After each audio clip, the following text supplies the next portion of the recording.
Le sommet de l'OCI salue les initiatives du Maroc sur les plans régional et multilatéral. Le rôle du Royaume a été salué pour sa médiation entre les protagonistes libyens dans le cadre d'une série de rencontres tenues au Maroc en vue de faire avancer le processus d'une solution politique conformément à l'accord de Sreraj conclu en 2015 pour parvenir au règlement politique escompté. D'autre part, le sommet de l'OCI a également salué la déclaration de Rabat adoptée à l'issue de la conférence ministérielle de haut niveau sur les pays à revenus intermédiaires en février 2024 qui a appelé à consolider la participation de ces pays à la gouvernance mondiale et à promouvoir le groupe d'amitié des pays à revenus intermédiaires pour devenir une plateforme gouvernementale officielle de dialogue, de sensibilisation et de coordination sur les questions de développement. Le sommet s'est également félicité des efforts consentis par le Royaume en matière de lutte contre le terrorisme, saluant à cet égard le choix du Maroc par les Nations Unies en tant que partenaire pour abriter le bureau du programme des Nations Unies pour la lutte contre le terrorisme et la formation en Afrique.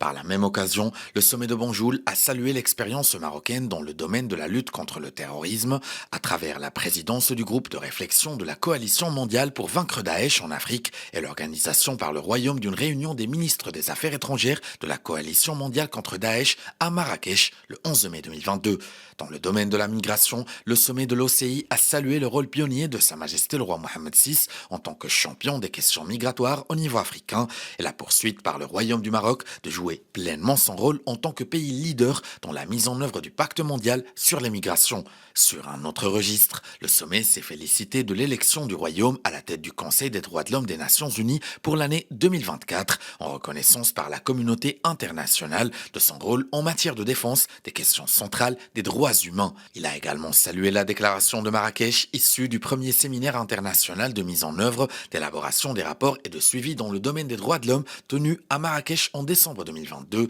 De même, le sommet de l'OCI s'est félicité du soutien technique fourni par le Royaume du Maroc pour accroître la capacité agricole et renforcer la sécurité alimentaire dans de nombreuses régions du monde. Le sommet de Banjul a salué aussi l'obtention par le Royaume du Maroc du statut de partenaire de dialogue sectoriel auprès de l'Association des nations d'Asie du Sud-Est, qui se veut le couronnement du processus de la dynamique des partenariats entre le Maroc et les pays d'Asie du Sud-Est. Il s'est également félicité du rôle pionnier du Centre Mohamed VI pour le dialogue des civilisations dans la ville chilienne de Coquimbo en tant que passerelle de communication civilisationnelle entre le monde islamique et les pays atlantiques d'Afrique et d'Amérique latine en particulier. La 15e conférence au sommet de l'OCI a salué à ce propos la résolution proposée par le Maroc et adoptée à l'unanimité par l'Assemblée générale des Nations unies le 25 juillet 2023 au sujet de la lutte contre le discours de la haine, promotion du dialogue interreligieux, interculturel et de la tolérance. D'autre part, le communiqué final a loué l'inscription par le Maroc